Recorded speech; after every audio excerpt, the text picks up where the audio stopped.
Today's episode is brought to you by Mazars. SoundCartel.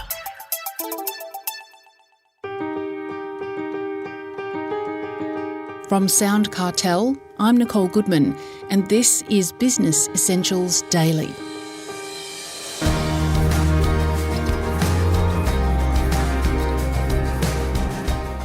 The most underrated and underused skill in sales is the follow-up, says sales guru and founder of Boom Sales, Trent Leyshan. All of the hard work of finding new customers or clients goes to waste, he says, simply by not following up with a phone call or email. And often they're just waiting to hear back from you.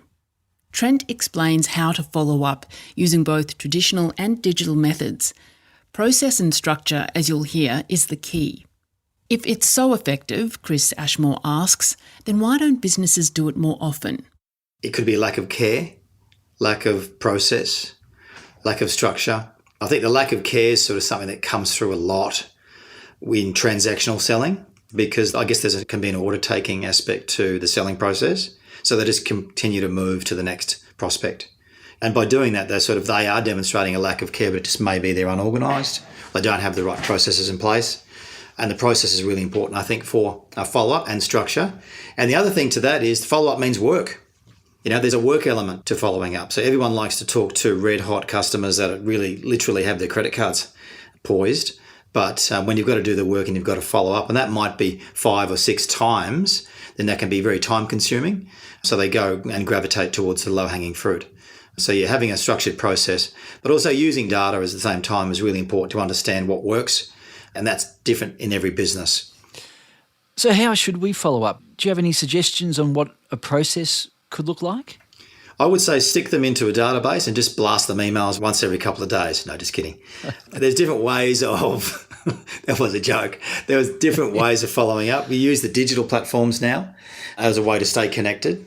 So there's a B2B environment. You're using platforms like LinkedIn. B2C is a little bit different. So you're connecting in using technology. Email obviously is a very fast and efficient way to follow up people, but it can be ineffective because most email is considered spam. We just get hammered with email, so it can be inefficient. It needs to be used in the right ways. But having a process and structure, and then obviously you need to be able to use data to understand, how to manage your time effectively. Because if you've got 900 clients, there's no way you can follow up those 900 clients in 12 months. You need to be literally calling them daily because the maths just don't work. Not uncommon for us to go in and talk to a business and get an understanding of their process and customers and find that they just don't have time. They haven't called or followed up a key client in maybe 18 months, 2 years, just because they are, in their own world, time poor. But it's often just a symptom of a lack of process and structure. Do you have an example of how following up through a process has worked for a business?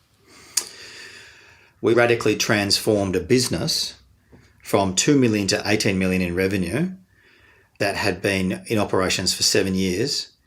So the salespeople were just pumping out proposals and not following up. What we actually did was we contacted clients that we had identified that hadn't been converted to clients and asked them about their experience working with this company, and their overwhelming response was, I did meet with the salesperson, BDM. I thought their offer was quite good, but no one ever called me back. There was lots going in the front end of the sales process, but they weren't following up properly. The other example which we might use is when I bought my Ford Raptor, I made an inquiry to the dealer. I spoke with a gentleman there very briefly. I didn't have really an interest in buying the car. I was just sort of curious as to what it was, and it was a Ford Raptor, so it was new at the time, big beastie thing. I said thanks for that, and then he called me the next week and said, what do you think? Are you ready to buy? I said, look, I'm still thinking about it. He said, okay, well, I'll give you a little bit more time, and he rang me back the next week. He said, you're still thinking where you're at with it? And I said, yeah, I haven't really made a decision. And he said, well, then he started to negotiate. He offered me a reduced price, threw in all these extras, and then he followed me up for about the next month till I finally said yes. I didn't at the time really want the car, to be honest, but I developed a sort of relationship with him over that 5-6 weeks. He's had quite a playful, quirky way that he went about things. I sort of wanted the car, but I didn't have the urgency to take action. But it was through his process of following up, reintroducing the benefits of the car, introducing new things, and he was prepared to put some skin in the game and offer this and offer that. So he really wanted to get the deal over the line. It was through that process that we sort of built a relationship.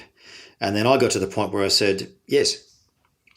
And we had a bit of a joker after it because I said, look, that was one of the best follow-up processes I've ever seen. Do you do that with everyone? And he said, yeah, I try. But in my mind, I didn't really want it. It wasn't an urgent need to buy it, but through his process, influenced me.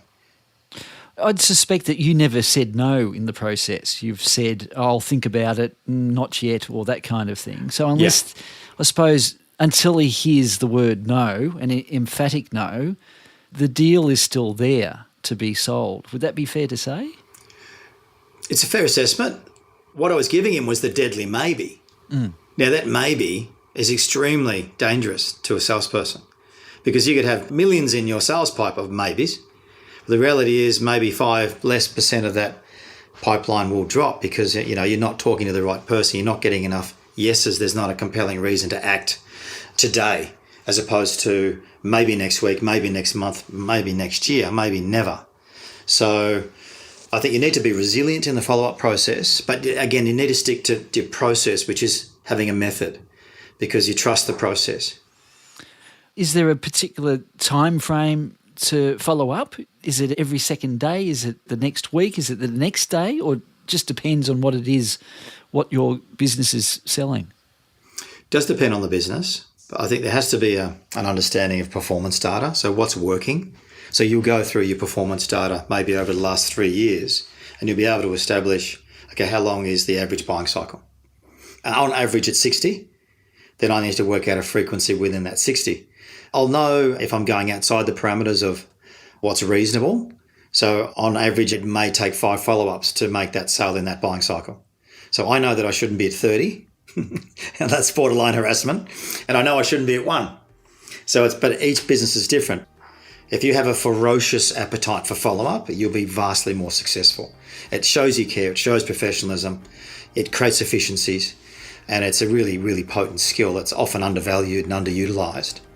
But the ferocious nature in which you follow up has to be structured and it's got to be done in the right way. That's Trent Leyshan, founder of Boom Sales.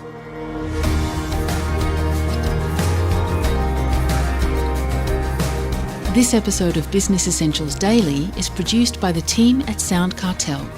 Thanks for listening. I'm Nicole Goodman. We'll bring you more Be Daily tomorrow.